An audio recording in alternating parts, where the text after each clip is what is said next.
Right, good afternoon everyone. We I think are ready to start this session.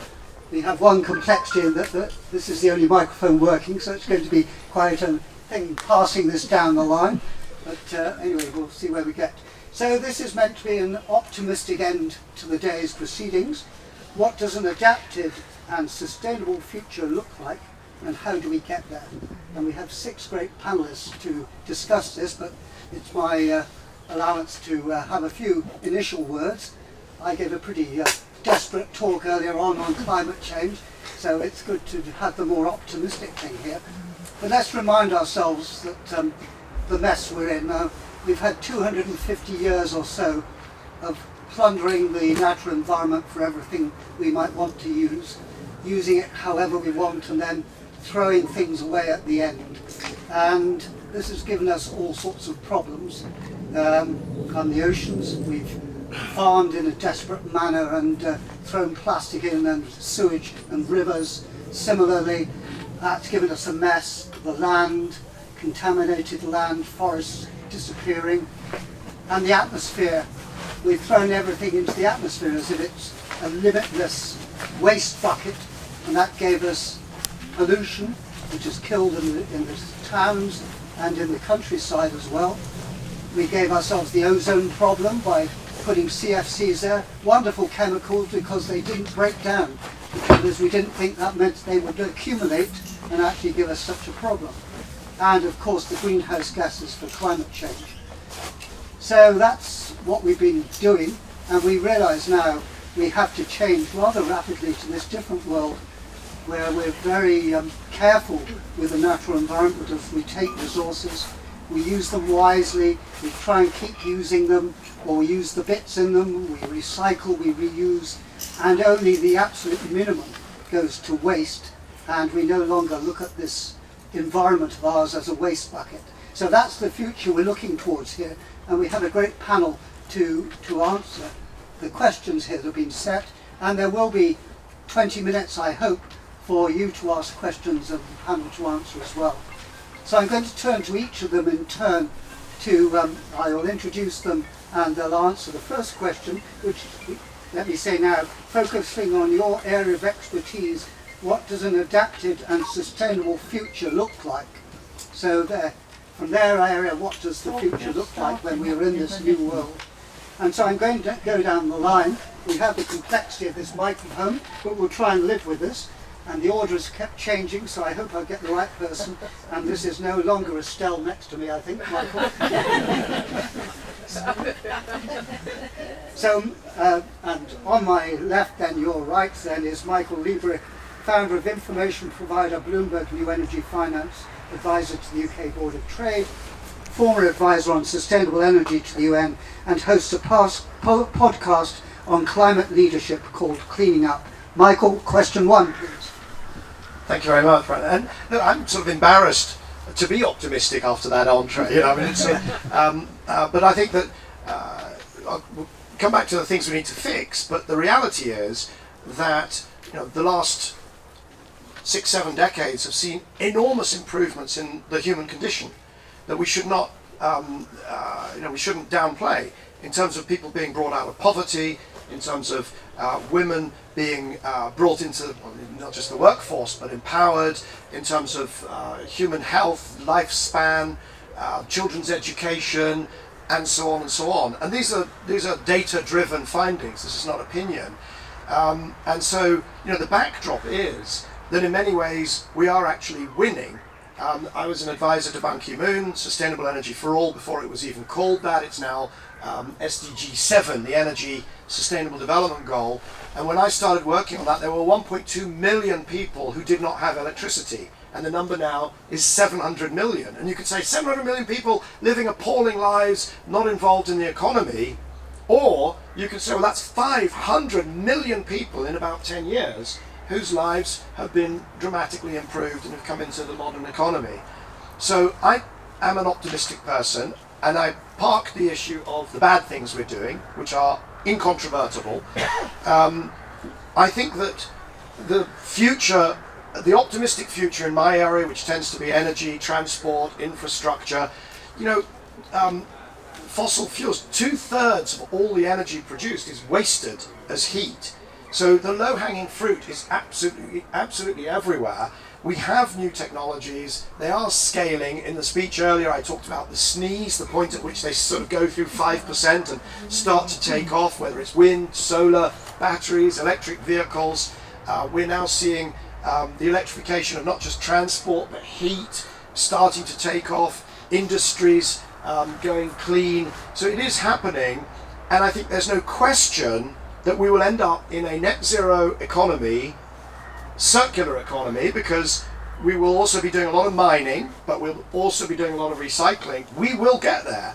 Now the question is, will we get there by 2100, having done more damage, or 2050, which is about as fast as we can do it, having done relatively less damage? So that's what is at play, and so I am very optimistic, because I think the answer will be somewhere in between, but generally there will still be a nature, and there will still be humans, and there will still be society, and that trend of improving conditions for humans, and that requires the planet as well, but that trend I think we can preserve and continue, and bring people into really good, fulfilling, safe, healthy, fulfilled lives around the whole globe. Thank you very much, Michael. Thank you. Well, that's a good optimistic note. So we know, by the way, these are the UN Sustainability Development Goals. If you don't know, please look at them. Especially number 7. Yeah, okay, number 7. Right, so thank you. And we move now on to Estelle Bailey, who is the Chief Executive of BBOWT. So over to you, Estelle. Wrap that round your legs. Oh my goodness, I mean, going after you, I mean, what do you say after, crikey. Okay, so if we dig into the nature side of things, and to achieve all of what he's just said, actually, we need really healthy nature. And as we all know, that nature is on the downward trajectory at the moment, and certainly, since the 1960s and before that, we've known that this stuff is happening. We've known that climate change is happening, and yet we've kind of stood back and haven't really actually gone head on to tackle it. Just sort of winding forward now to the sort of Brexit years and the pain of all of that, and the transition of the CAP, Common Agricultural Policy, into our interpretation of kind of the future of agriculture in this country. And then on the environmental side of things, we've got the Agriculture Act now. I think we felt a great deal of hope actually at that time within the environment sector that we'd actually really got a grasp of some of these big issues and how to solve them. We've got the 25-year environment plan now, which kind of sets out the roadmap to help this stuff recover. And we've got enshrined in law targets now, legally binding targets to actually deliver, with an OEP, the Office of Environmental Protection, there to really challenge government to kind of make this stuff happen now. But it's the making the stuff happen. So we've got the framework with the acts, and it's the secondary legislation that is coming through, is being passed, but actually makes this stuff real, so makes nature recovery real. And it's there where we're actually starting to kind of fall down at the moment. So we're seeing stuff stripped out, or things like the habitats regulation, all the European legislation that's kind of left hanging over, but still works in our system. Actually, that's starting to be eroded, and that's the danger. Is that I know that you want me to be positive, and I'll get to that in a moment about the stuff that we can do. But actually, the message here is actually the fight that we've got to make this stuff happen. Because while you've got governments operating at this level, you've got the policy drivers up here, and the reality down here of what's happening, and kind of systems breaking down, ecosystems failing, landscapes. We're not producing food in this area. We've got soil security, but everything is just sort of, it's not good, the trajectory that we're on. So there are ways to tackle that outside of the policy framework, but I think that's where it's, you have to rely on business almost. You can see the future of their business disappearing if they don't invest in this. And local communities likewise, if we don't all take action now to do stuff for nature to help it recover and help it heal and get onto that road for long-term sustainable recovery, to get to that tipping point. And we looked earlier on at this 30-30 target, 30% of land 30% of land well managed for nature by 2030. That was a real tongue twister, wasn't it, to get out, but wasn't. Actually, I think if we can get to that kind of point, that tipping point, through using nature-based solutions, so looking at the way that we manage our uplands for peat, looking then down the catchment approach to saying, well, actually, this is how we should manage our river systems and the land within them. And actually starting to restore stuff, put stuff back, manage our seas better, manage grazing marsh better, salt marsh. Actually, there is hope here. So I think it is possible. I think 2100 probably is the target. I think if we invest now, we can get somewhere by 2050. But beyond that, if we're really going to kind of turn that trajectory upwards, then it's going to take a lot of investment to get there. But it is possible, I think. Okay, so perhaps I'll shout and move the mic on, yes. No. So I'll shout, don't worry. So we now move on to Stephanie Betts, Business, Governance, Investment Banking, and also owns luxury sustainable brand London and Avalon. Stephanie, you're going to tell us what you see this vision of the future then. And why I'm positive. Okay, thank you. Thank you for the introduction. And again, turn on. Oh. Hold it closer. No, I think that's it. That's it. Hold it closer, Yeah. please. Oh, all right, sorry. So yes, I've got two hats here, and so the first one is obviously as an entrepreneur specialized in homewares and the things that I've seen in my lifetime as an entrepreneur. But the second hat is finance, which actually is to some extent the sort of crossroads where a lot of things happen or don't happen. We have a role of enablers, or we disempower progress. That's you either fund the solution or you fund the problem. So if I look at the perfect world where we've adapted, and a sustainable world, I would say what we need to see is a profound shift in people's mindset, everybody's mindset, yours, mine, everybody, everywhere, in every company, in every government. This is what we need, and we hope that recent events, the floods, the terrible drought that we've seen here, but also in America and other parts of the world, India, will actually make people realize this is real. Climate change is actually real. So we're going to have to forget the deniers for now and get everybody else, with hands on deck. And it's really about starting to think a bit differently. Buying to hold, to keep, to look after, to cherish, to repair, rather than buying to drop. There's enormous waste in the system, and I think there was a really good talk this morning about that on fashion, fast fashion, and all the problem that comes with it, and all the plastic, and all that we put in the ocean, and all the clothes that we burn, and a lot of these facts were not known until recently. And for me, the big deciding factor in that fight against climate change is actually the transparency of the world. If people are unhappy, they actually can take to Twitter, TikTok, whatever. They will get hurt. There's a lot more transparency in the world now than there was 50 years ago. So if we really mean something, it will eventually filter to governments and to corporations. And where I see hope with companies is, I think that the consumers have the choice of voting with their feet. We don't always need all the things that we buy all the time, and we can start by eating less meat, less dairy, simple changes. We're not asking about all day, all week. We're just saying a couple of days a week, because already you send very powerful signals to these companies. They rely on you buying their product to keep burning, fossil fuels, to keep producing products that are damaging for the environment. But if you don't give them your money, if you don't give them your power, they will eventually atrophy and will have to leave the market. It's as simple as that. We have a lot of power. So for me, there's a lot of hope in that for all of us. And a quick word on finance, which it often gets vilified, but it's a difficult thing. A lot of people in the world of finance are not necessarily focused on climate yet, and they're looking at it as an opportunity perhaps to make profits and start to sell more products, etc. But ultimately, the change is coming, and change will come through finance, because finance will have to start focusing on what has made its worth, which is the natural capital. So I work for an insurance company. If you look at insurers cannot insure a world at +4 degrees. That's all you need to know.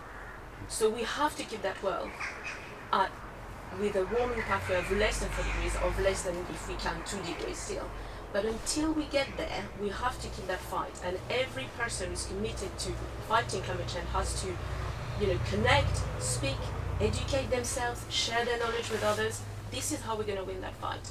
And it's the same for finance. And the world is coming through. Now we can see that things are happening. There's regulation coming. In America, I don't want to get too technical, but the US Securities and Exchange Commission is about to make climate disclosure mandatory.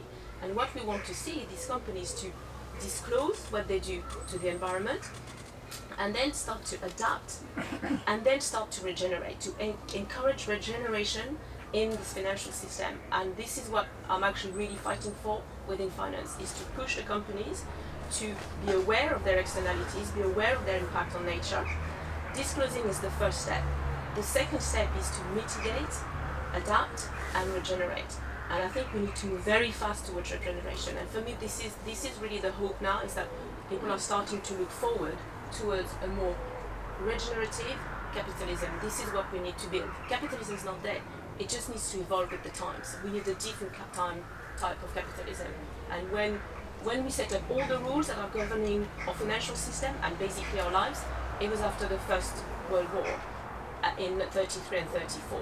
And we needed at the time to push consumption. Now we need to pivot things towards something different. Less consumption, more circularity, and a better understanding and more respect for nature, on which everything is based. Our food, our livelihoods, everything we do goes back to nature. So I think we now need to really focus on returning it to its original strength. And I think that's really, for me, where the hope lies. It's just those movements of all of us combined, all around the world, really, all the people of goodwill who really want to push this through. And I think it will happen. Thank you. Can I just ask that people speak into the microphone so that everybody can hear? You're a bit sorry. Okay, so Steve Arthur's going to show us with his engineering background how to use a microphone. So he has 30 years in Thames Water, and he's now a non-executive director at WATERWISE. Over to you. Just to clarify, 30 years in the water industry, some of that time at Thames, not one to disown that, but 10 years at Thames, 20 years 30 years in the water sector, and I'm naturally a positive person, and I guess why would I be optimistic in the water space? It's because a lot of people aren't, and I'm glad they're not. I don't think we're settling for what has maybe always been the way. So, and when I say we, I think I should probably differentiate between those of us who are all going to go home tonight after this session and turn on our taps and have beautiful, crisp, clean drinking water and flush our toilets without giving it another thought, and the 2 billion people in the world who can't do that. Okay, so maybe picking up on something that Michael said. When I was in Ethiopia in 2007 advising the government, there were nearly 3 billion people who couldn't access clean water and safe sanitation in the world. That's closer to 2 billion now. The problem is that 2 billion is still a bit of an unthinkable number. I can't quite picture 2 billion people. It's a huge amount of people who don't have access to the most basic fundamental element that can help them thrive, let alone survive. And every dollar that's spent in the water economy turns over, if not 8 to 10 times that in terms of developing countries. So I'm hopeful that the curve is changing there. But if I think about where we are in the sort of very privileged West, I don't think we're joining the dots up yet. I was going to have a fight over which is the most important SDG. I was going to go for 6, and then realised there were 17 sustainable goals there that are fantastic, and I'm a huge supporter of them.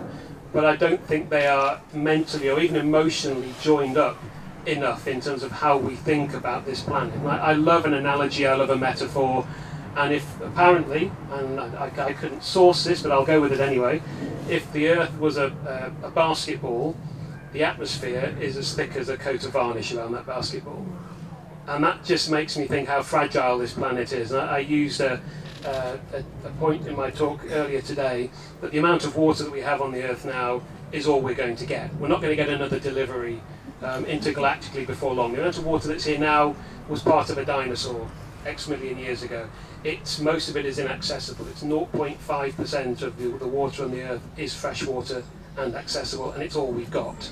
So how do we, those of us who have got the privilege of being able to access it, I think we need to be more aware aware of our use, but it's not just what we use in the tap and in the toilet, it's the water footprint of these glasses, of my shoes, of these jeans, of this television. These all have a water and a carbon footprint, and we're used to talking about carbon footprints, but it's not just carbon. Water has a huge embedded footprint within itself, just getting itself to our taps. So I think my point is that the future for me is a connected future.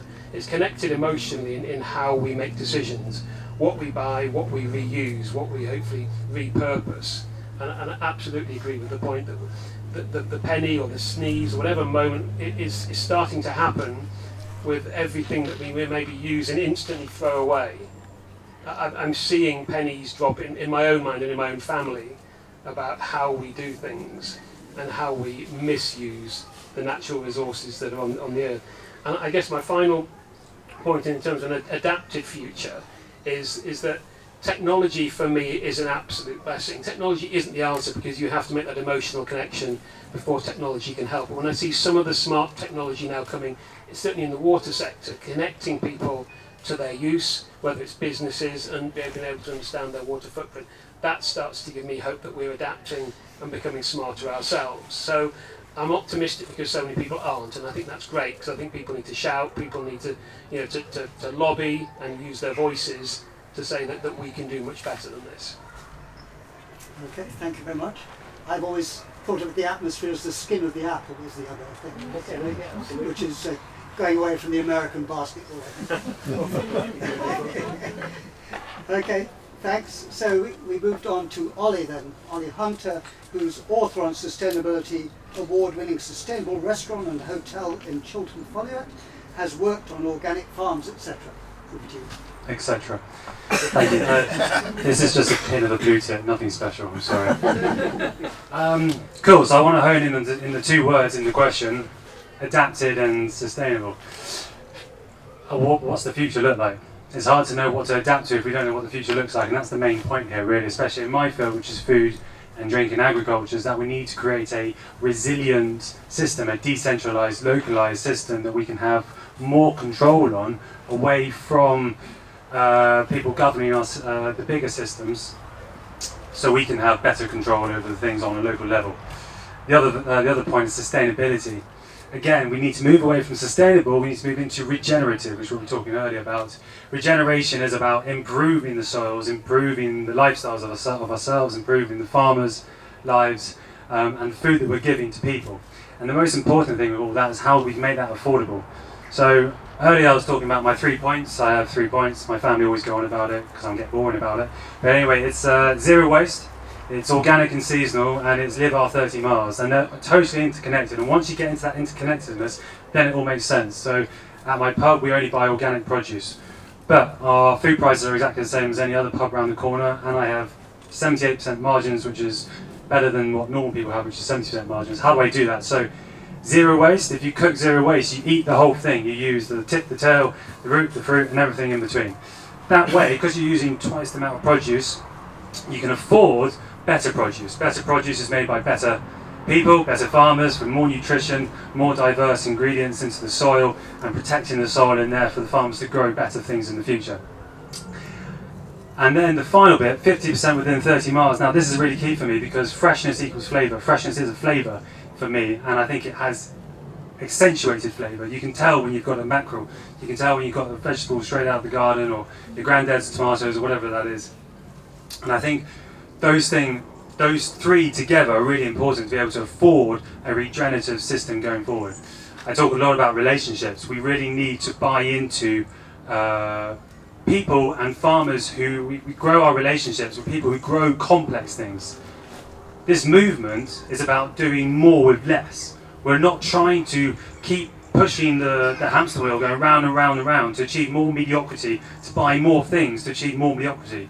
What we need to be doing is spending less time on better things, improving our relationships with our family and our people and friends, with the food we're having, with the businesses that we're creating, with the emphasis we're putting in our products. For me, an adapted and sustainable future looks like an appreciation that everything is totally interconnected. I had this sort of moment the other day when So I'm vegan. I sort of the other day I was craving fish and meat, as you do, and I suddenly thought actually, anyone who likes the music in the 60s and 70s? Yeah, everyone thinks it's the best time ever. Yeah, of course, right? It's gone. Sorry, but it's gone. The diet we've had for the last 3 decades, forget about it. It's gone. We need to, from today, realise that the best way forward is to find a plant-based regenerative system. I'm not saying go vegan completely, but you have to move forward from this. We have to recognise that to improve our lives, we need to improve the things that we're buying in the soil, which has a direct influence on our connectivity in the gut and the relationships around us. So every little thing, for me, is I'm all about mycelium. Everyone knows mycelium is the sort of fungal network in the soil that connects the trees, makes them talk, all that hippie stuff, you know. But the important thing is the smallness. And that smallness is what's so amazing about life. Because when we fix the small, we fix the big. So that's for me.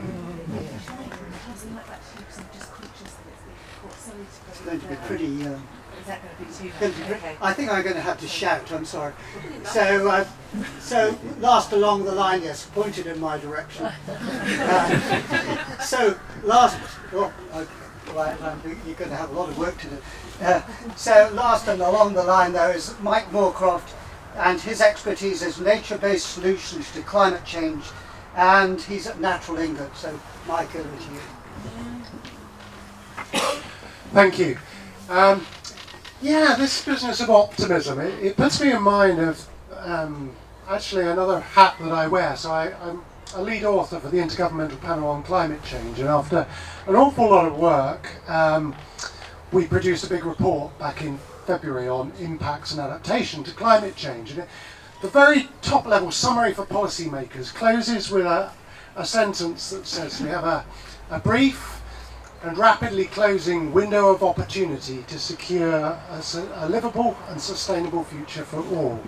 And that's an evidence-based statement, and it's quite a powerful one, but it's interesting how people respond. A lot of people have said to me, gosh, that's a really, really depressing thought. I thought it was actually quite an optimistic one. It said we have a window of opportunity. And I think there's something about, actually how we approach this, whether we're optimistic or not, is partly actually a matter of choice and personality. And we have to hold that in tension. There is a window of opportunity, but it is rapidly closing. And the interconnection between nature and climate is really important to that. So, just for example, there's more carbon in soil, permafrost, peat, than there is in fossil fuel reserves. Hold that thought. The effects of climate change on nature include more wildfires, more drying of peatlands, more release of carbon to the atmosphere. We have to act really quickly to keep that carbon in the ground. That's why we have to act quickly. So there is a future that is a positive, hopeful message. It's one where nature is recovering, being protected, yes, but also recovering, regenerated if you like. But also that fossil fuels have been replaced by renewables. And underpinning all that, there's actually something about people. People empowered and people informed so that they can make wise decisions on the basis of that scientific knowledge and also understanding the effects that all of this have on other people in other parts of the world. And I'm a natural scientist, but there's no way that we can solve this problem without actually engaging with people and empowering, particularly those who do not have power at the moment, to make those sort of decisions. Well, thank you very much. Thank you very much to all of you for those thoughts on the first question. And I can see the other questions I've had. We have already approached many of them, but I'm still going to keep to my script. So we'll move. So there's 3 more questions I'm going to ask, and I'm going to focus on 2 of the panel. Otherwise, if everyone speaks on every question, it's going to be too much. So I'll approach 2, but if the others are burning to say something, please grab my attention. And the next question on my list is very much something that Mike got towards there, which is talking about the 2 major sustainability challenges, really climate change and biodiversity, which link together. And and really separating them is a big mistake. And we're increasingly, even on the world scene, beginning to realise we've got to tackle these two together. So I was going to ask Estelle and Mike in particular to talk about, from your field of expertise, can you give an example of the problems you're seeing and the solutions that could help us live more sustainably? Now, Mike, you've been sort of talking about it already, but you can have time to think of more to say on it as I ask Estelle to start then. Okay. Thank you very much. I guess as a wildlife trust, we're an evidence-based organisation, so we look back over the data from years and years of collecting it, and we can see that downward trajectory. So there's no question about that. Obviously, linked into bigger evidence bases, we can see that things are radically changing. But we can see the impact that we've made also from lands that we manage and the people that we talk to and working with other landowners, that actually starting to recover biodiversity and nature at scale is absolutely possible. So I think it's actually with some sort of positivity that we do look forward to that, really. And it is about scale. You know, this is across seas and across landscape, and it's about every habitat that's been lost. It's about reconnecting areas. It's about insects, about abundance. That's one thing that people tend to not think about when we talk about the nature crisis. It's about abundance more than anything of different species. So it's about getting that back, getting natural systems functioning again. And the cornerstones of making that happen are insects and different sorts of animals and the whole kind of fungi and all the rest of it, and the whole thing starts to stack up from there. So this is all absolutely possible, I see, but it has to be at scale. I think for me that's the key message. It has to be a whole systems approach. It has to be across financial institutions, and absolutely everything has to push together. Yeah, absolutely. Okay, well, I'm Move on to Mike. I'll act as the go-between. Yes, thanks. I thought it was worth saying a little bit more about the concept of nature-based solutions. It's not the whole of my job, but it is. It's a concept that's really quite of the moment. And the whole idea of nature-based solutions, it's about solving problems in ways that benefit both people and nature. And climate change is a problem like no other, really. So what can we do in the way of nature-based solutions for climate change? And there is quite a lot that we can do, and there's two angles to this.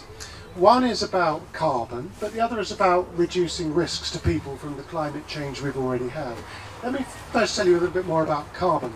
So plants take carbon out of the atmosphere naturally when they grow, and we see a lot of interest in things like planting trees to take carbon out of the atmosphere, and that can be a very good thing to do. It's very good for biodiversity in many cases, and it can provide timber, of course, and take carbon out of the atmosphere.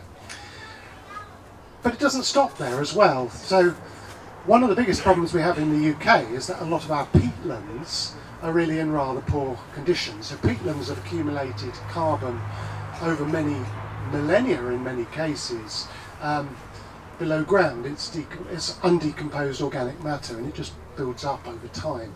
And we need to keep it there. But unfortunately, a lot of our peatlands are in rather poor condition. Some of them have been turned into agricultural land, particularly in East Anglia. Some bits have been drained, some have been burnt. And reversing that is actually one of the most important things we can do. At the moment, the emissions from peatlands are greater than what's, in terms of carbon, it's greater than what's been taken out of the air by trees. So we need to flip that around. But we're also doing a lot of work, and this is a project that I'm personally leading on at the moment, to see what the effects are of more hedgerows, more scrub, bushy stuff in the landscape, more grasslands. Can we manage transitions? Because there's a lot of pressure on our land, and we have to use it very wisely. And try to understand how we can build those nature-based solutions into a managed landscape like we have around this part of the world is really important. But I did just want to flag up something we perhaps haven't talked about much, which is about the idea of adapting to climate change, in the sense of how do we actually reduce the vulnerability of people and of nature to the climate change we already have. Because make no mistake, as we've been reminded this summer, we are already seeing the impacts of climate change in droughts, wildfires, extreme heat. And there's things that we can do to try and reduce those impacts. For example, within a city, if you have a green area, if you have trees, you have a cooler place. I remember walking on Hungerford Marsh, near where I live, on some of those warmest days this summer, and the temperature just lowers as you walk through it. It's a more livable place.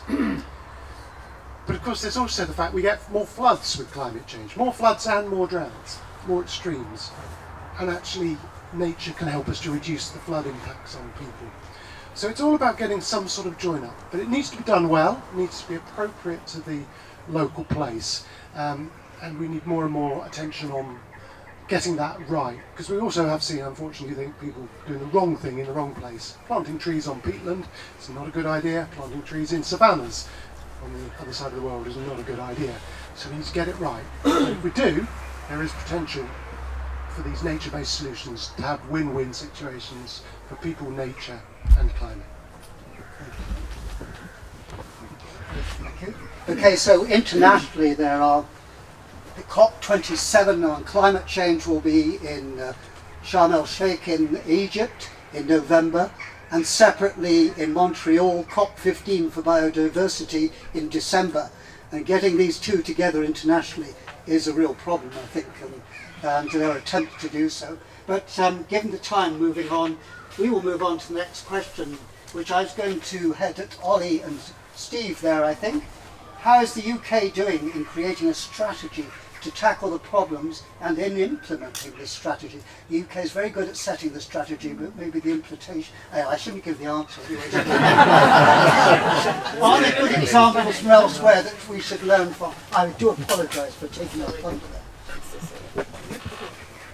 I totally disagree with that. So I was thinking, so the question was, how is the UK doing creating implementation? I thought back to my school days, and I thought maybe I'd give us a C+. At the moment, I was initially going to just give us a C, and maybe I'm too personally connected with getting Cs. A C+, and why is that? Again, back to the optimism, pessimism point. I think we're a nation of communities. We're a nation of experts, and we're also a nation of innovators who maybe aren't willing to settle. So I like that in us, in terms of how we're doing, what are we doing, how are we shaping policy. I think there's something about us that community is regrowing. I'm feeling a regrowing sort of optimism for localism, which I think is heartening.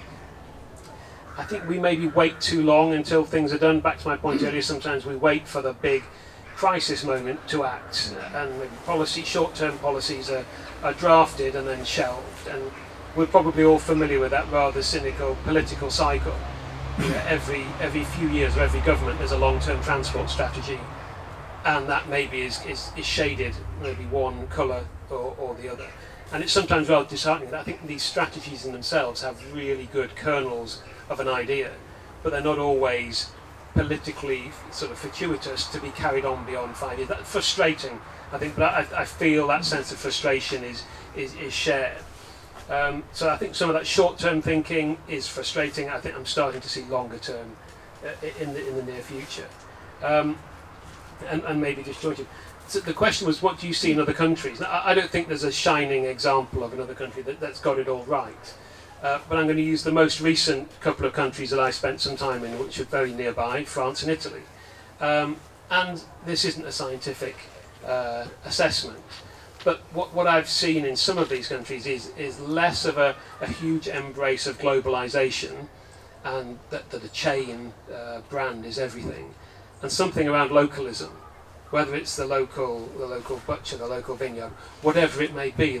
There's something around community regrowing, and I've seen that maybe not disappear as much in some of these countries. There's that there hasn't been the dash to the sort of US model of commercial growth is everything. So I think that's one of the things that maybe I talked about pennies dropping earlier. Maybe we're realising now it's not all about just doing things faster, getting rid of things more quickly. It's maybe a slower, more connected, more enriching life. But I think we're starting to see the benefits of that in our lives. I think maybe COVID brought a little bit of that at the handbrake. to our lives as well. I remember saying to my wife a few years before COVID, life was just hectic. I was commuting into London every day, out of the house for 14 hours a day, thinking, this is crazy. I didn't feel in control. COVID came along, awful, horrendous situation, but it seemed to apply a bit of a half handbrake mentally, I think, to us. And I think maybe there's an opportunity coming off the back of such a horrendous phase for us to maybe reassess and reevaluate. And I don't know if that's something that specific countries will do more than others. But I'm hopeful that if anything positive can come out of such a sort of a shocking phase, then maybe a realisation that we do have precious natural resources, how we use them, how we connect with each other is really quite important in our lives. And I think maybe that's one of the sort of learnings that we can take. Thank you. Over to Ollie. Thank you. So I think we're in a sort of a transformative state right now. As you mentioned, lockdown certainly gave me that time, just completely paused, to get myself out of the game of the pub, out of the pizza oven and into sort of books and reading all about soil and everything else like that. And I think culturally and in society, we've moved on completely from the last 2 decades. We've moved on, and what we want a better society, we want a more connected society, we want better mental health, we want better food, better, stronger, independent NHS system. But the politics hasn't kept up with that. They haven't transformed enough keeping up with us. So yes, we had the abolishment of the CAP, the Common Agricultural Policy, but we had our chance, and Henry Dimbleby's just brought out the National Food Strategy, but the government hasn't responded well to that in any way. They haven't actually grabbed it by the horns and said, yes, Henry, you've completely done what your job was supposed to do. We paid you a lot of money to do that. We're going to do what you said. They sort of said, yeah, it's good, but what can I going to still do there, if that's all right? What we need to we need to make change on a bigger national level to and support parties that do that on a local level. Push our local governments, local councils to be able to make bigger change. And I think there isn't one or two or any country really out there who's pushing it harder. I think change comes from people. Change comes from lots of iconic, people who are doing great things across the world, rather than a certain policy or anything like that. And that can come from companies, and capitalism.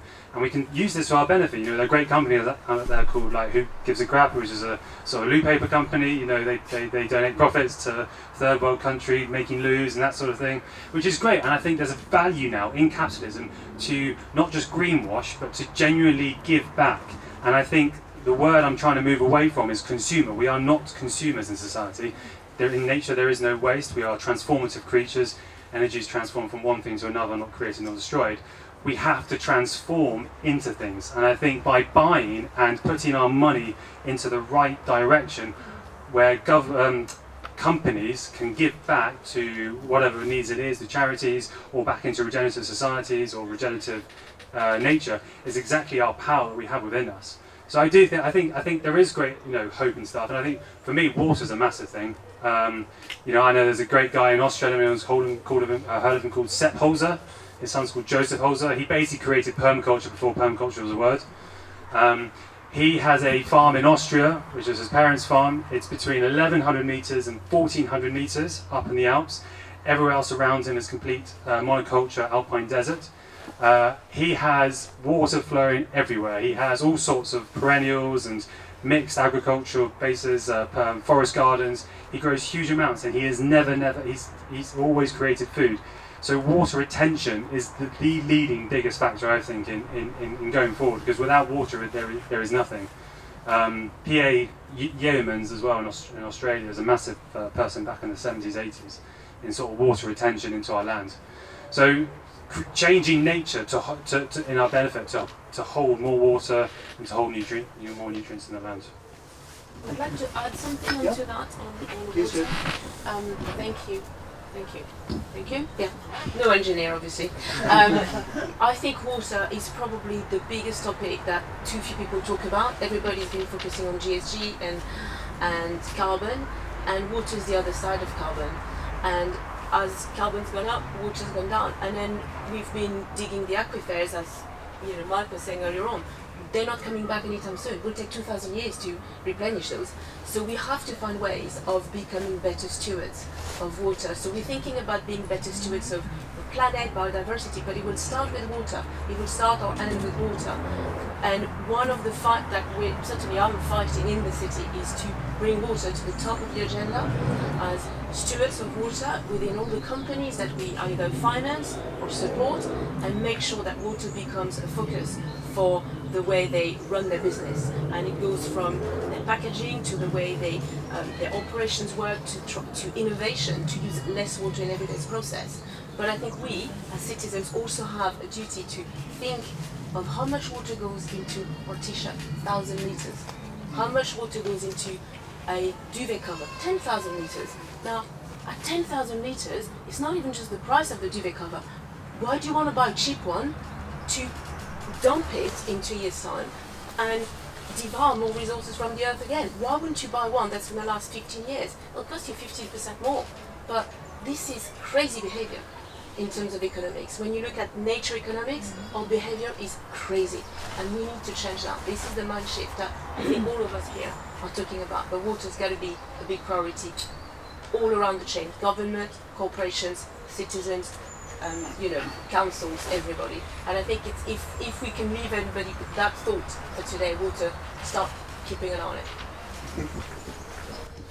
Just to follow on that, this winter is going to be a difficult time for people to make the decision to spend that much more on a quality item, and that's the sort of short-term problem we get, isn't it? Yep. Okay, so thank you. We're moving on to the next question I have. I should say after this one, then it's going to be over to an audience Q&A before we go back to the panel for a final question. So this one is to Michael and Stephanie in particular. Where does the emphasis for action lie? Is it with national or local government, with business, with community organisations, or with individuals? I suspect you'll say a bit of each, but anyway. So, Michael. Well, I'm going to try and say a bit of each, but in an interesting way. Oh God, I have to be the dull way then. Yeah. So I love this question because I've been asked it, many times in the last sort of 20 years that I've been sort of commenting on and analysing infrastructure and energy, transport, everything. I actually launched a water information service. And couldn't sell it, by the way. Nobody in the city remotely wanted to know, so that was interesting. So I love this question because I talk to government and government folks, and I say, you've got to do this. Business is ready, communities are ready, entrepreneurs are ready, and it's all down to you. And then I go and see a finance audience. I'm like, government is ready, communities are ready. It's just finance. You're holding this whole thing up, and so anyway, and I think in a way it's the wrong way to think about it, because it's a theory of change that says there's this sort of like a layer cake, and one layer dominates and tells the others what to do, and of course that's not really the way things work. Actually, this is just we society and nature, which is part of the same thing. We're just this incredibly complex adaptive system. Change can come from anywhere. It can come from Greta Thunberg. It can come from Mark Carney, right?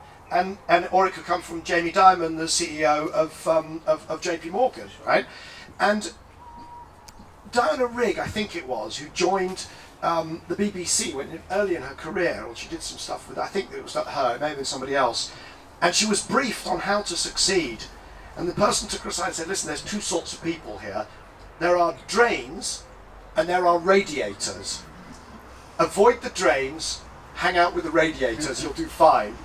And the point being that if change can come from anywhere, then what you want to do is work with radiators. The fact that you're all here, you're all radiators, you all care.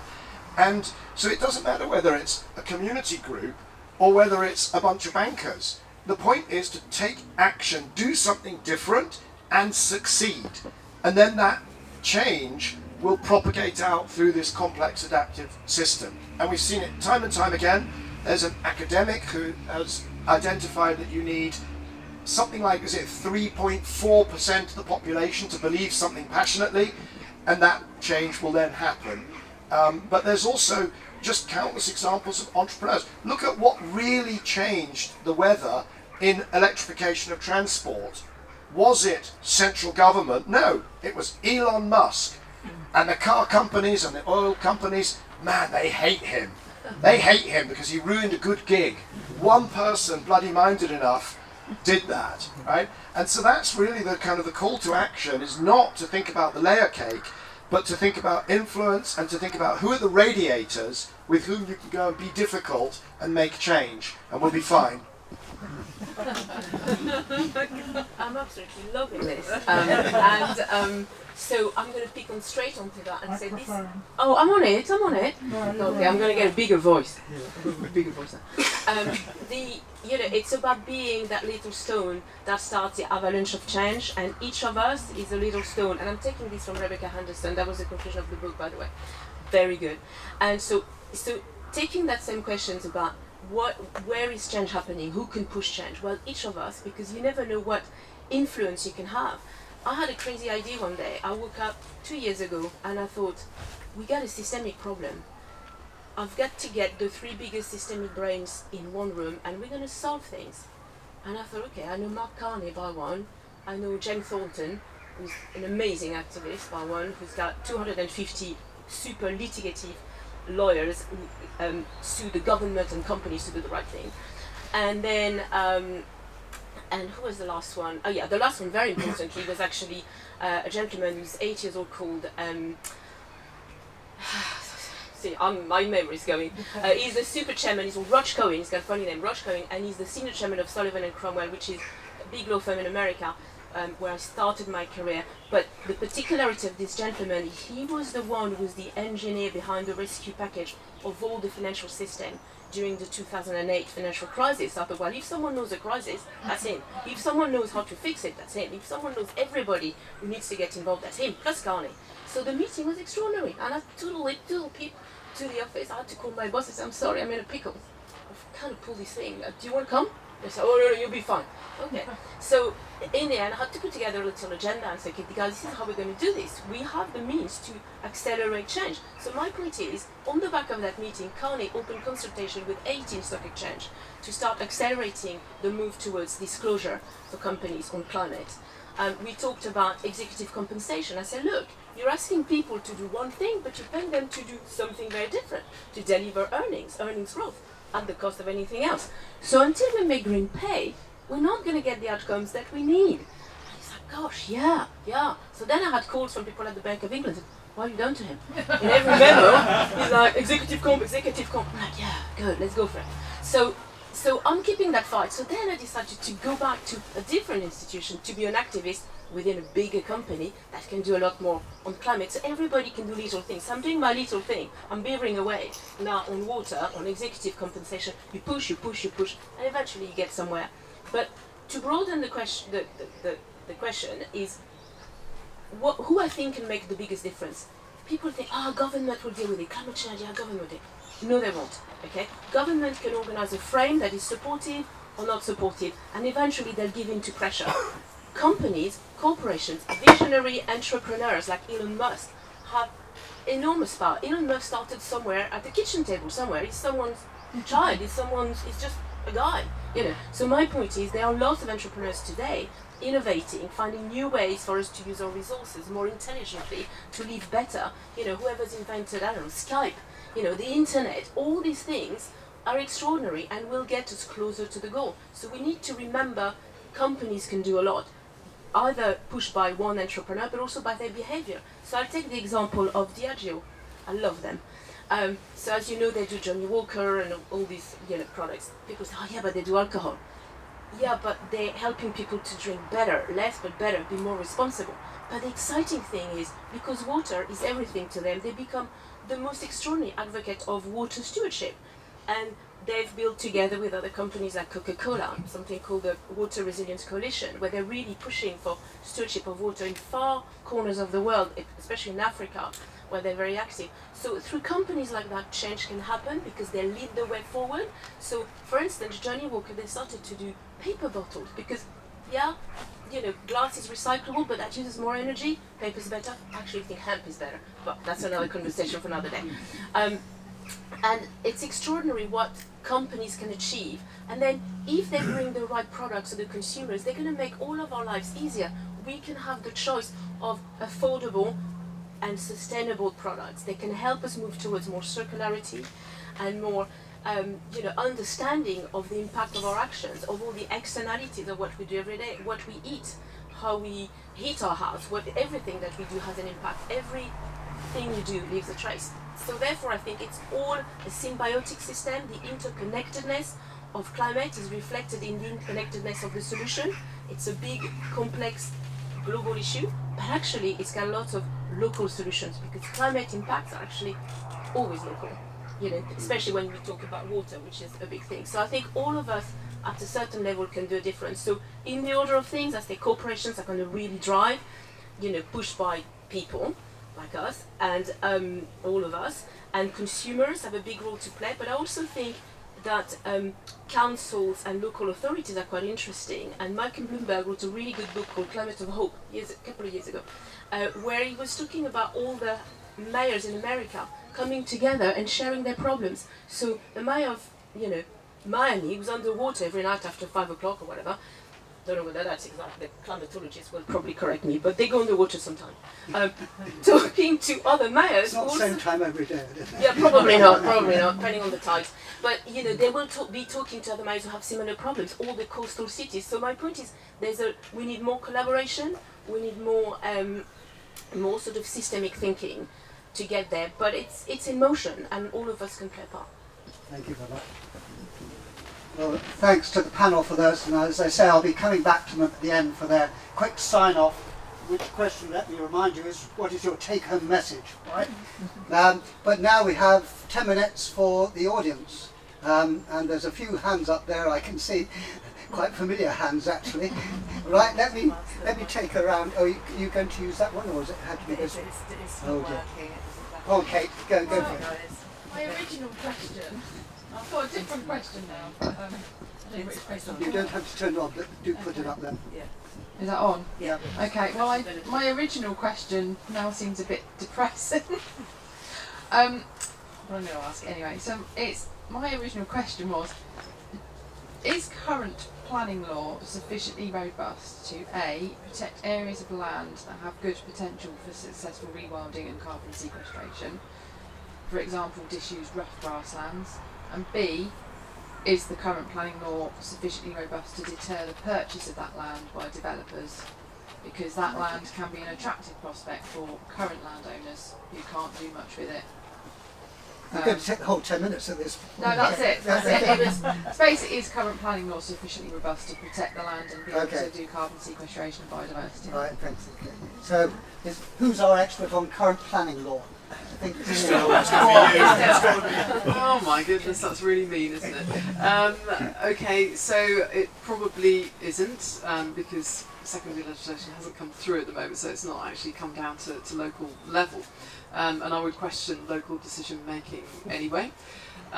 So my very short and sweet answer would be no, it's not.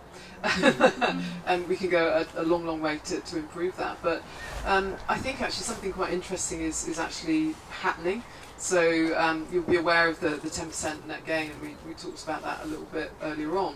And there is something that's kind of just being driven aside from local planning legislation, is that people are asking for better and they want better.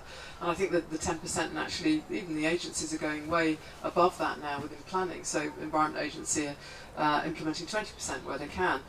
So I think there's a lot of stuff that's kind of bubbling away that's happening that's actually going to push that to do good stuff anyway. And the rest of it will catch up. So the regulation will catch up with the catch up, practice. yeah, absolutely. Okay, Yeah. right, I'm going to move over to Ken here. Do I have to say something on that planning as well? Oh, yeah, okay, go for it. Sorry, Ken, sorry. Just quickly on the planning as well, the one thing that's holding back the renewable energy scheme is planning. They're not giving enough planning away. Exactly. They're not giving enough planning away to implement renewable energy sources. Yeah. And that's really holding us back. Yeah, absolutely. Right, okay. It's okay. Does the panel side with government economists who see a rosy future of permanent economic growth fueled by usage, additional usage of anything possible, such as building new nuclear power stations and instead of insulating our houses? Or do they side with economists like Lord Nicholas Stern and Tim Jackson, who see a bumpy ride down, fuelled by sea level rise, loss of land to salination, loss of land for food production, major calamities like... Okay, so are you great fans of GDP? And right, Michael's going to answer this one. Fabulous, it's a great question.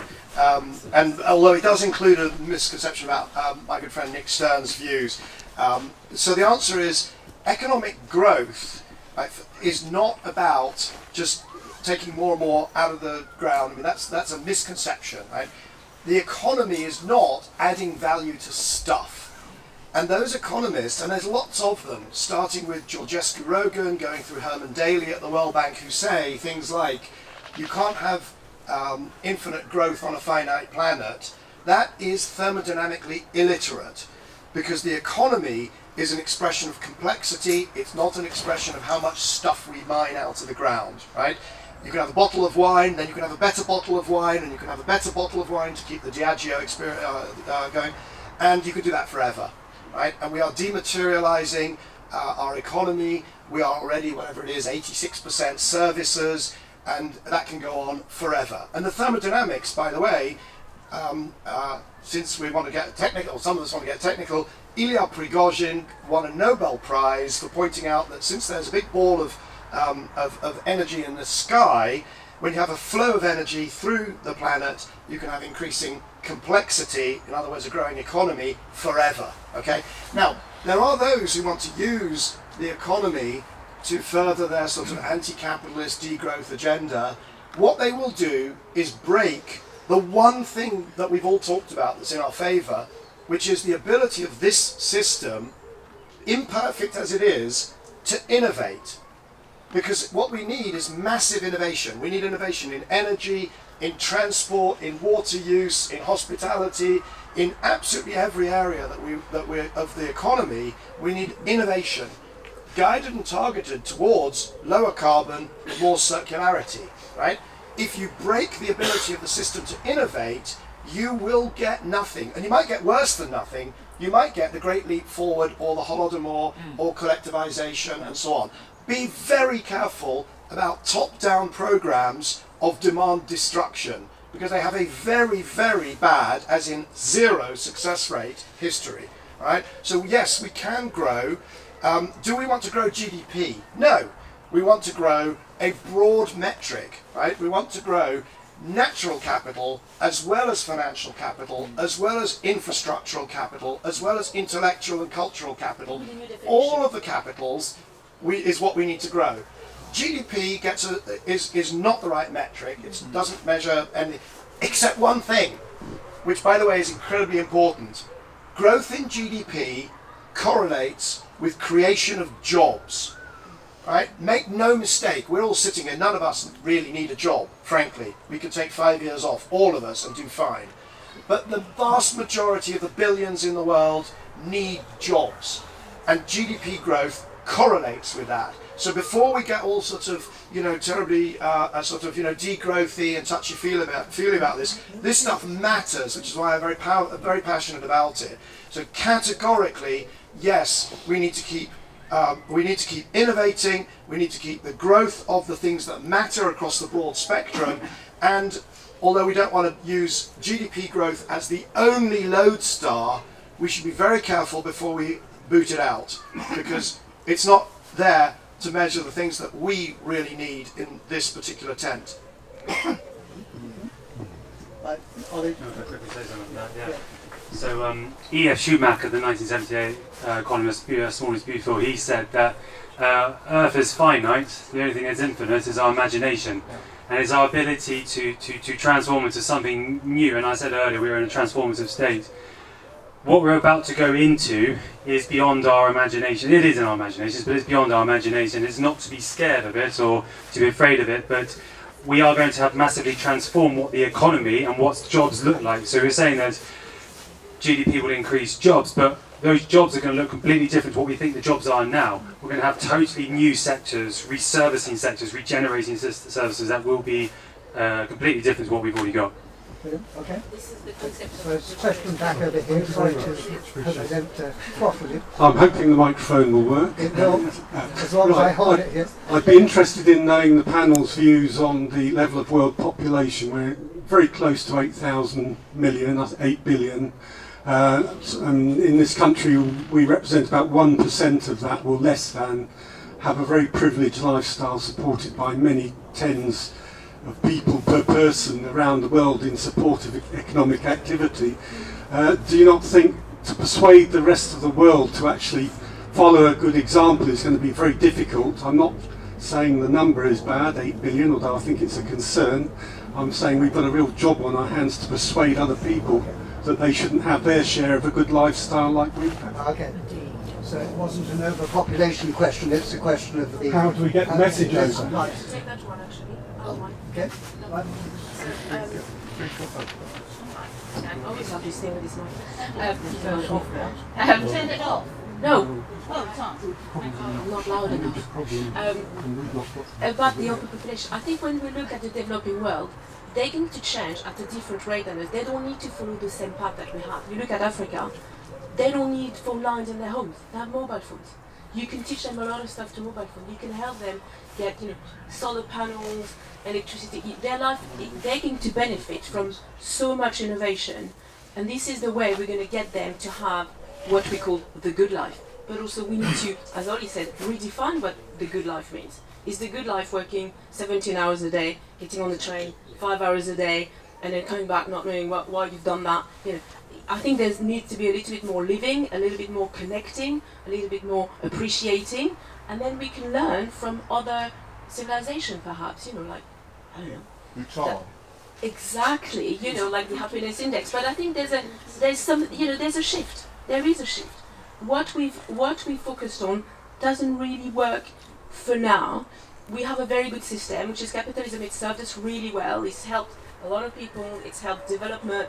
It's helped, cure, incurable illnesses previously, etc. We have an amazing life, and pretty much all around the world. Yes, some countries and some people don't have access to water, etc. But these are the big problems we need to tackle through innovation, and that innovation is going to feed growth, which is going to feed more well-being and more access to the good life. But again, we need to start to redefine that good life. But I think they can get a faster trajectory to that new redefined new life. So for someone who lives in the Pacific Islands, what is the good life? The good life is to stay in their island. It's not to sink. The good life is to stay there, and have food and water, etc. But they enjoy their civilization. That's the good life for them. It's not just coming here and commuting. I don't think so. Okay, right, so I think there was a question over here. I'll try and get over there. Okay. Thank you. Can you hear me? Is that close enough? Right. Well, as long as you speak first. Not close enough. Is that all right? Yeah. Okay. Yeah. First of all, amazing discussion. Wonderful panel of experts. Thank you very much. My own sense about how we get change. You talked about the importance of the sort of broad spectrum of different aspects of how we make change. My own feeling is that government is the most important, really. And I think it's such a shame that because of circumstances we don't have our MP here today, as I really think she should be challenged on so many things that are happening at the moment. And if you haven't got government taking on board all this expertise, important messages, then you won't get change. It will be blocked. And an awful lot of our population, as has been said, aren't going to be able to, it's important for them to work, as you said, but their minds are so full of crisis, financial problems, and it's going to get worse, that they won't be able to take on board this individual need to change. It needs to be government driven, it needs to be made easy for them. We need government to make sure our houses are insulated, etc., etc. These things aren't going to happen without government. So I'd really like that to be reinforced, and I wish Laura Farris was here, and I do hope our wonderful King Charles III will give her a talking to. the Prime Minister, I mean, not just Laura Farris.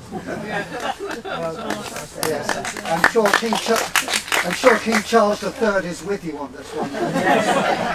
Would anyone like to take on the role of government? Michael, you've had a go, I know. Anyone else like to have a go on the role of government? Well, I would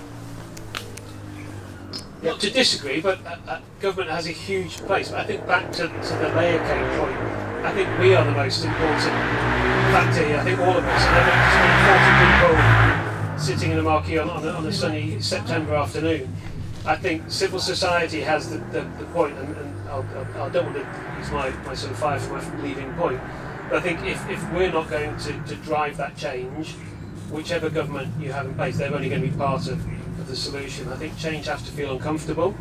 I think because if it's not feeling uncomfortable, it's probably not doing enough good, I would suggest. And I don't mean uncomfortable as in persistently. I think it has to feel different. And I think, yes, government needs to act differently, civic society needs to act differently, volunteer communities need to live and act differently. But I don't like to focus on just one body or group of bodies, because I think sometimes that maybe shifts the blame. We can sort of say, it's over to you, why aren't you doing more? I think it has to be seen as more of a collective. Because I think we all have a voice and we all have a footprint, but that's stealing some of my thunder from We need to shout louder than the corporations who shout up. Well, they need to shout as well. I think we should all Yeah, my view is that government, in the end, enables the change, enables others to do it. But without that enabling, I think we're in trouble. Absolutely. Yeah. Okay. Right. I'm going to come over here and see. I'm not sure I'm going to be able to get you, but I'll try. Okay, you won't mind. Come forward. It's on. All you have to do is speak into it. Enjoyed the panel, wonderful presentation. My biggest worry, I can see this as a massive stumbling block, is the seemingly unstoppable building of houses over the landscape. What does the panel see this as a problem? Okay, fine. Covering the land with houses, is that good? I'm probably going to answer the way you want. Urban sprawling is only urban landscapes in the whole world is only 1% of the whole planet. Agriculture is 40%, and that has a much bigger effect on climate change and everything. If you were to make one change today, it's in your 3 political choices every single day, which is in your dishes that you eat. Yes, it's bad, and we don't like to see it. Yes, we need more housing, and it needs to be capped rents, and it needs to be affordable housing. But the biggest changes really is the lack of rewilding in our rural landscapes, not in the constant growth of towns and cities. Well, they're not using agricultural land to, build the houses on. But not in, I don't think, to the same extent in the way we are, as you say, destroying the landscapes using agricultural systems is worse than sort of any house that you build on a 1% of the planet. Just a brief comment. I mean, I think obviously you can. We have a history of losing valuable places for nature to cities, and I think that's right to say that. But on the other hand, I will also say we can do a lot more to make our towns and our cities much more nature friendly. Green spaces, green roofs. We can make them better for people and for nature. And working in an organisation I do, we're very conscious that in the past we've often worked in the rural environment, and that's where a lot of our emphasis is. But we've sometimes neglected how we can actually get nature into the cities and into the towns, and it is possible, and I think we need much higher standards, expect more for our built-up areas. Can I quick comment on that, actually? Yeah, okay. I came across recently during the big heat wave this summer, and I was reading some comments from the New York City controller, who writes lots of really interesting things about what he's trying to do for the city, and he talked about climate equity, and he was explaining that the differential in temperature between the leafy suburbs of New York and some of the high rises of New York was up to 20%. So when you're having those really high heat and you live in those really tight compressed environment where everything is sort of solid and reflective of the heat, things get very, very difficult. And it was quite an interesting concept, I thought, to remind us that maybe that's a big area of concern, that those people who don't have access to green spaces, because at some point it actually impacts obviously their health as well. Physically and mentally, it is very good. So I'm going to try and get as far as I can across here, but I think it's going to have to be a compromise. Yes. Okay? I can't even get that far, I don't think. Well, just about. Well, just about. You're going Yeah, you're going to pull it out if you're going that's fine. Okay? Are we on? Yes, we are. We are. Yeah. This is a slightly parochial question, but I'm an engineer and been messing with these things for a long time. My question is, does the panel have any good reason why we don't focus more on tidal power? We have the second highest tidal range in the world, and we have tides which are going in and out on different sides of the country at different times. You get just about 24 hours generation if we could take the trouble. I don't know why we don't do it. Okay, fine, right. I don't know whether anyone will find it. Yeah. Just a brief one. I mean, I think we could do more to use it. I'm sure you're right.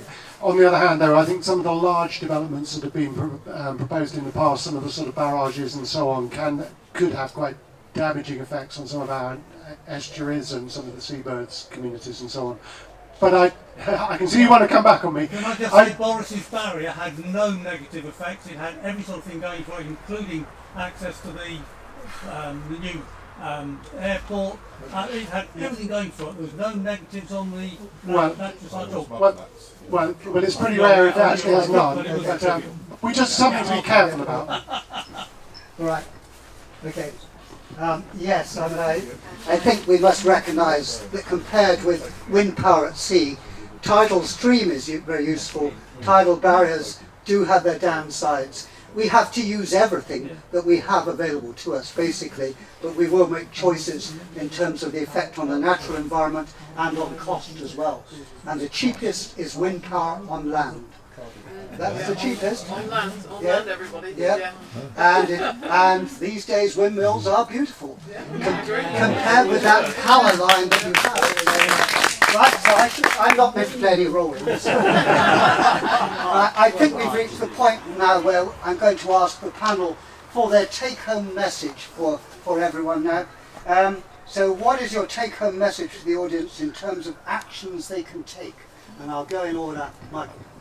Gosh, it's very difficult because this has been a fantastic discussion. There are so many things that I've learned. Take-homes that is this supposed to be things we've not talked about? One thing I would say that we've not talked about, if you're going to take away one thing, it is heat pumps. Magic energy, unlike, by the way, barrages, which are ridiculously expensive.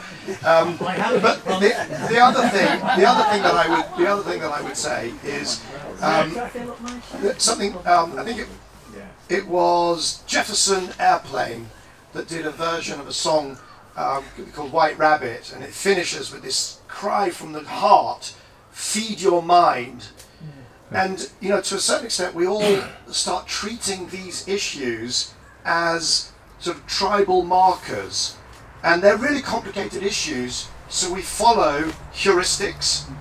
It kind of sounds right to us and it's always been right in the past, or we follow leaders amongst groups that kind of look like us and feel like us, and we don't have time to do that, and we will not get the right answers by doing that. So we've got to be prepared, and there'll be a discussion about fracking, right? And everybody hates fracking, except that what it ends up with is that we're importing American natural gas via LNG, which is fracked, right? So we've got to feed our minds, not be tribal, not just follow the usual heuristics, keep learning, and find those radiators then to work with. People will be finding radiators this winter, I think. Human radiators. For me, okay, so nature. We need nature as much as it needs us, and we have to look after it, we have to respect it. For me, this is about local action. Yeah, I'm a local charity, but I see the local adds up to a big, big change. So this is about everybody taking local action. It's about the way that you live and your impact on the local environment. So look at your garden, go do things differently in your garden, get involved with local community projects, kind of work on nature, bring nature back into local green spaces, and just think about that whole kind of local thing with nature and rebuilding it. It plays a massive part in nature's recovery. Thank you. Right, Stephanie. Thank you. Well, I would get phrase with this, like everybody there, I'm not sure. We'll give you a special lesson. Oh, yeah, gosh. So I'll, follow on from both Michael and Estelle to say, just find your own superpower. Just go within yourself and ask yourself, what can you connect with? What within this whole debate, where can you make a difference? What is the thing that matters to you? Is it bees? Is it meadows? Is it streams, water? What is it? And focus on that one issue and make a difference on that one. Pick up your friends, pick up your radiators, connect with Counter, anybody. There will be people fighting your fight, and you can get together and then you get to really good outcomes. But connect within yourself with what matters deeply to you, based on whatever, your life experiences, the things you love doing, your hobbies. Just don't forget to connect. And then you'll connect to nature, you'll connect your passion to something that really works for you and ignites your passion and gives you power. You have the power. That's my takeaway. I love that. And it's almost as if we planned it, but we didn't, because I've got a really prosaic It's thing. all organised, don't worry. I've got a really prosaic micro thing I'd like you all to take away, but I'll save that till the end. My first point is, I guess, building on that power is top and toe, our voices and our footprints. Okay, so we shouldn't underestimate the impact that our voices have in what we're doing, whether we're lobbying our local MP, lobbying something around a power source that we feel strongly about. It has the impact to make a change. So we should never underestimate our voice, and this is why I don't think we should ever sort of sideline or think somebody else is going to do it for us, because they won't. We can never assume that. So that's our voices, and then it's our footprint. Our footprint on this earth.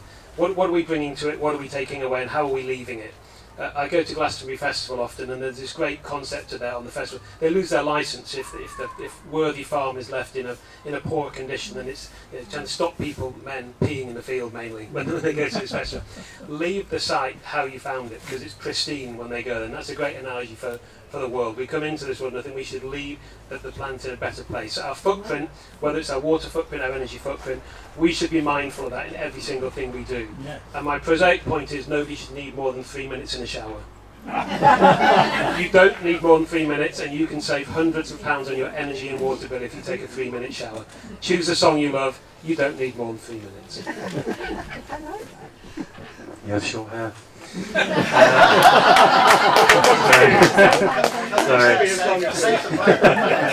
Sorry. Just to follow up on the energy thing, actually, Dale Vince, founder of EcoTricity, he's now looking into making energy out of grass. And so grass is basically everything we grow in this country, and it's something we can grow every single year. So he's making energy now out of grass, which is really exciting. 2 points. One, there's some cookbooks just over here you can buy after this if you want. I wrote them. I don't know. Anyway, and the third point. So for me, it's all about food. Eat your ecosystem. The ecosystem that we grow has to be the most resilient, diverse, biodiverse, supported, well-nourished ecosystem we can grow. Whatever that gives is what we should be eating. Look at the tree, the beautiful tree, and what we normally see is the trunk and the leaves and everything, but really what's really happening with that tree is the microscopic, the small, the really, really small things going right down into the roots and the little bugs and the beetles and the dirt and then all the truffles that we find sometimes. But the most important thing about everything in there is the mycelium, the mushrooms that connect trees together, that communicate everything. It's the mycelium that threads through the interconnectivity between two different types of plant forms on this earth. You've got plants and you've got soil. And that's the connectivity, the interconnectivity on a biological level, there's interconnectivity on a quantum physics level between all of us here together. But E.R. Schumacher once said that people are small and small is beautiful. So we are all beautiful and we are all small great in our smallness. Believe in ourselves. Thank you. Thanks. So, 2 points I think. First of all, we're looking at, to solve these problems, we have to take a holistic view. It's not pick and choose, there's no silver bullets. It's a systems transition. But it is often about doing the right thing in the right place. So I'm sure there is a place for tidal power. And just as there is a place for nature-based solutions, and there's a place for growing food, but it's not always, it's finding doing the right thing in the right place. But we do need that overview. On a more human level, I think I want to pinch a thought I got from Catherine Hayhoe, who's done a lot of work on communicating climate change. And she said the most important thing you can do is talk about it, particularly talking about it with people whom you share a lot in common, particularly your values, whether it's your children or your faith or your local community. And, it's very easy to talk amongst ourselves, but I'd like to send us off resolved to talk to other people we don't normally talk about this stuff to, and get that conversation going right out there in the wider community. Right, well, thank you, panel, for that. I think we should finish things now, even though we've been given extra dispensation here. I really want to thank you, the audience. Some of it's been a really live thing because you've been so vibrant in your return here and the question and answering. But on your behalf, I'd also like to thank this great panel here. Thank you.